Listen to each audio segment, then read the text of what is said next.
யோசிச்சு பார்த்தீங்கன்னா இந்த ரத்தத்துக்கு மட்டும்தான் இந்த ஏழை பணக்காரன்ற வித்தியாசம், ஆண் பெண் என்ற வித்தியாசம், நீ உயர்ந்த ஜாதியா தாழ்ந்த ஜாதியான்ற வேறுபாடு, ரொம்ப முக்கியமாக நீ எந்த மதத்தை சேர்ந்தவங்கன்றத வேறுபாடெல்லாம் சுத்தமாக கிடையாது. நான் என்ன சொல்ல வரேன்னா, அட்லீஸ்ட் இந்த ஒரு நல்ல குவாலிட்டியாவது நம்ம ரத்தத்துக்கிட்டேருந்து கற்றுக்கணும்னு சொல்ல வரேங்க.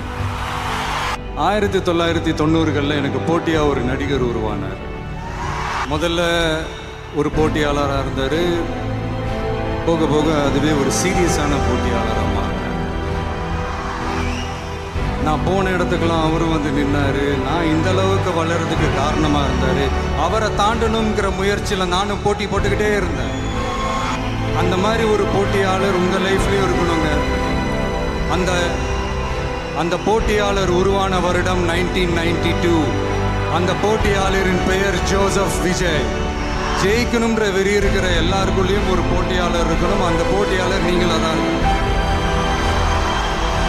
உங்களுக்கு நீங்கள் தான் எதிரி, நீங்கள் தான் போட்டி, நீங்கள் அடுத்தவங்களெல்லாம் அந்த மாதிரி பார்க்கணுன்னு அவசியமே இல்லை. அப்போ உங்கள் உயரம் என்னன்னு உங்களுக்கே தெரியாமல் போயிடும். Compete with yourself, only that will make you better.